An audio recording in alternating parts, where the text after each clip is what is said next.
Good morning students. Welcome to the 7th class of biology on the chapter Cell, Fundamental Unit of Life. In today's class, we talk about 3 topics: vacuole, ribosomes and peroxisomes. So let us first talk about vacuoles.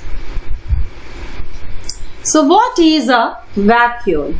Vacuoles are small sized or large sized saccular structures that is bounded by a unit membrane.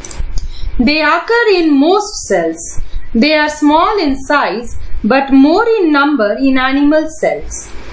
Fungi and plant cells have large sized but fewer vacuoles.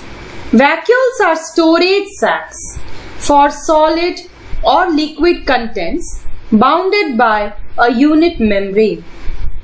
In animal cells, large number of small-sized vacuoles are present. In single-celled organisms such as amoeba or paramecium, the food vacuole contains the food item that the animal has ingested and subsequently consumed.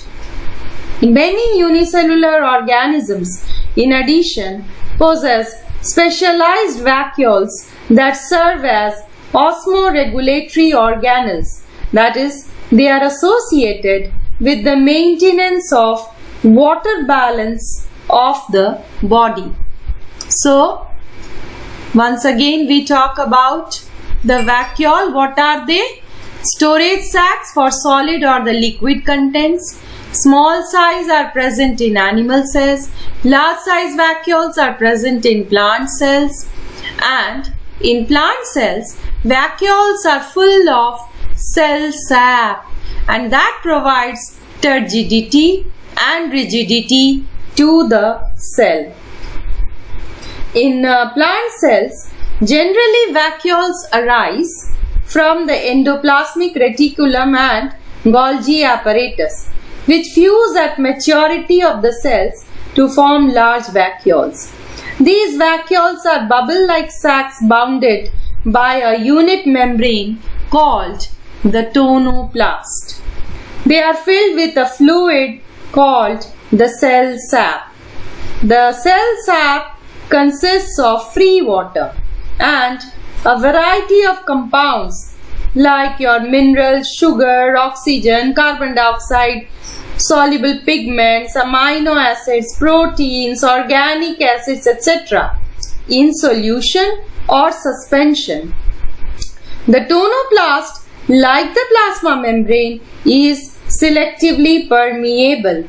The cell sap provides turgidity and rigidity to the cell. The central vacuole of some plant cells may occupy about 50 to 90% of the total cell volume.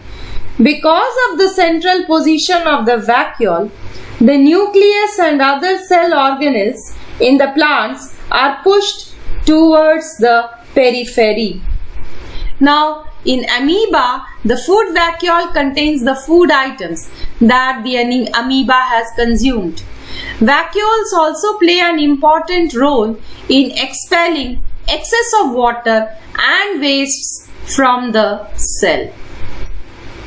So vacuoles are also known as the storehouse of the cell. So basically vacuoles are of 3 types: the sap vacuoles, the food vacuoles and the contractile vacuoles. Covering membrane, as I have already said, is the tonoplast. The fluid content of the vacuole is the tonoplasm or the cell sap. Recently, digestive enzymes have been reported in the vacuole of plant cell. Now let us talk about the next topic of discussion, that is ribosomes. Ribosomes are dense, spherical, granule-like particles. They were first discovered by George Pallade in 1955 under electron microscope. Hence, these are also called as Pallade particles. their size is determined by the speed with which they sediment in the centrifugal field. The Swedberg is the unit to measure the sedimentation coefficient. Ribosomes are found in all prokaryotic and eukaryotic cells. In prokaryotic cells, they float freely in the cytoplasm. In eukaryotic cells, they occur free in the cytoplasmic matrix and are also attached to the cytoplasmic surface of the rough endoplasmic reticulum and also on the nuclear envelope. Ribosomes are also found in the matrix of mitochondria and the stroma of the plastids in eukaryotic cells. In mammalian RBC, ribosomes are absent. They are the main site of protein synthesis.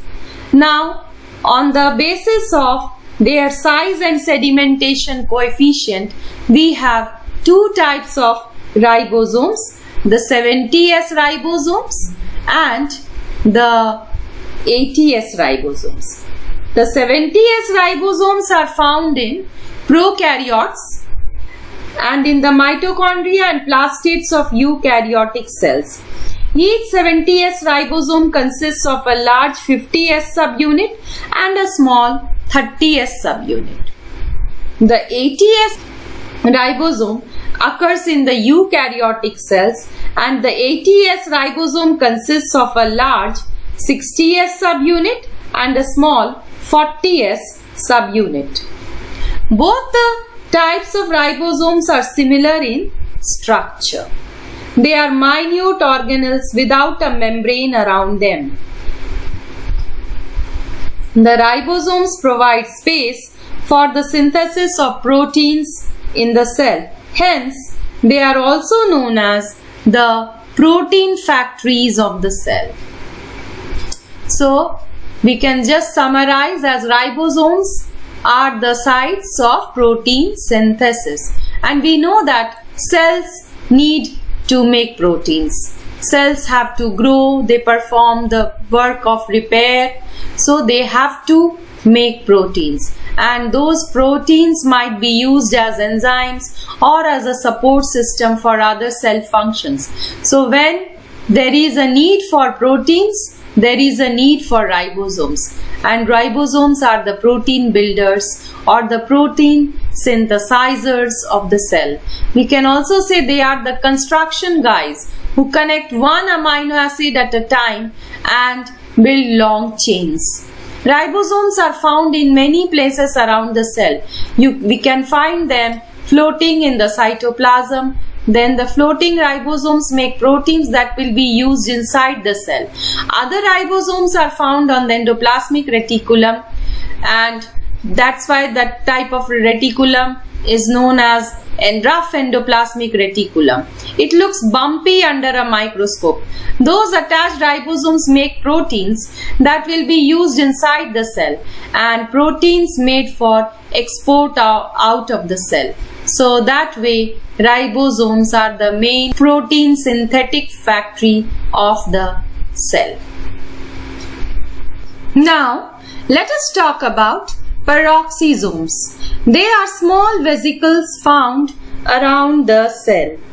They are small and spherical organelles containing powerful oxidative enzymes.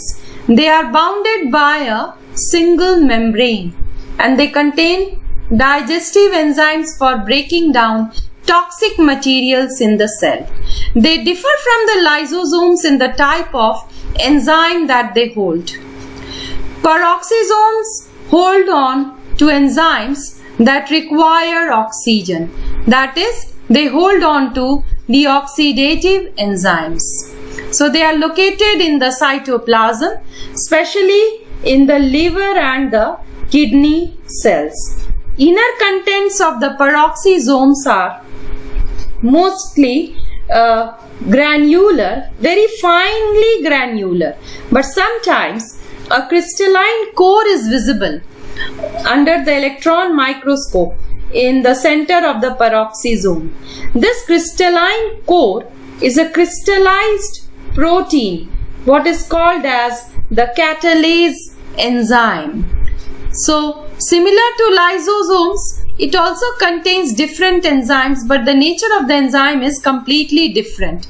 It has the role in neutralizing the free radicals. Then it can function in the detoxification of alcohol and other drugs. It produces hydrogen peroxide. Peroxisomes are specialized for carrying out some oxidative reactions such as detoxification or removal of toxic substances from the cell. Catalase enzyme of peroxisomes catalyzes the decomposition of hydrogen peroxide to water and oxygen, hence the name peroxisome. Hydrogen peroxide is a byproduct of certain cell oxidations and is also very toxic. So, it needs to be eliminated immediately, and that work is done by the peroxisome. So, that's all for today. Thank you.